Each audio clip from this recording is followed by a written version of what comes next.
This free information, so call 1-866-747-8172. Call today. WellCare, Medicare done well. Hiya, Hannah here at Arco. Check out my mood skirt. And now that Arco accepts credit cards, I can pay whatever way I'm in the mood for. Hey, make up your mind, skirt. Arco, quality top-tier gas for less. Now accepting credit cards. KTLA 5's Frank Buckley shows you the side of newsmakers you rarely get to see. Frank Buckley Interviews, Sunday at 4:30, only on KTLA 5. Now at 5, the historic indictment of former President Donald Trump. That 49-page indictment was unsealed this afternoon, revealing serious allegations about the mishandling of classified documents. An arsonist takes aim at cars in the Fairfax district. Neighbors left shaken and upset after their property goes up in flames. And a man is showing up unannounced and uninvited at homes in the Hollywood Hills in the middle of the night. The concerns tonight over the trespasser and his intentions. The KTLA 5 News at 5 starts right now.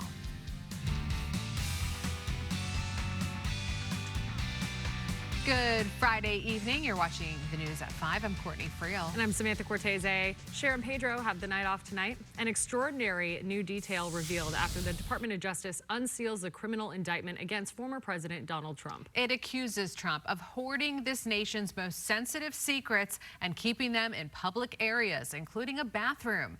KTLA 5's Sandra Mitchell joins us in studio with more on the information those documents have and where else they were held. Hi, Sandra. Hi, yeah, the number of charges really staggering. The severity of the accusations unprecedented for a former U.S. president. Earlier today, Trump was playing golf when the special counsel released the indictment. But we know tonight he is huddling with his legal team, and in just 4 days.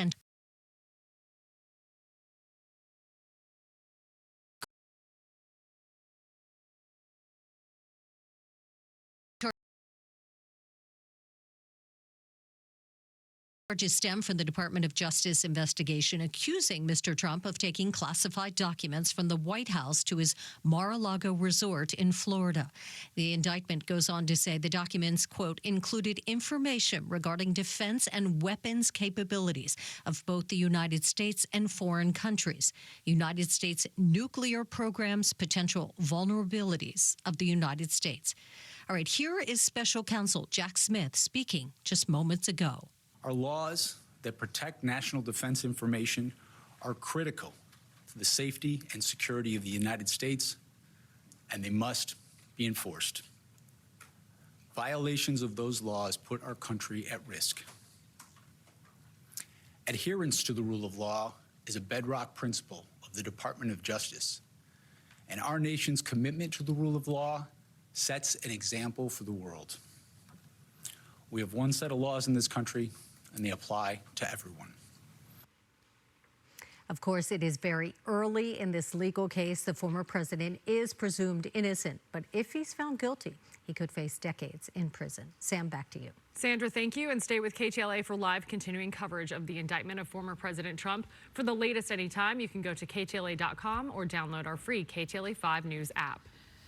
New at 5, Los Angeles is one step closer to becoming a sanctuary city for immigrants. The city council approved a motion that is calling on city departments to take steps to prohibit resources from being used for federal immigration enforcement.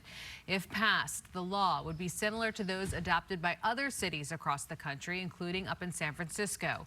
U.S. Immigration and Customs Enforcement officials have not commented on LA's sanctuary city proposal. 7 CHP officers pleaded not guilty today in connection with the death of a man who died in their custody. The officers appeared in a downtown LA courtroom this morning. They've been charged with involuntary manslaughter and assault under the color of authority. In March of 2020, 38-year-old Edward Bronstein was pulled over on suspicion of DUI. Bronstein was then pushed and pinned to the ground while being handcuffed. On video, he repeatedly told the officers that he couldn't breathe before he became unresponsive and later died. Last week, the state agreed to a $24 million civil settlement.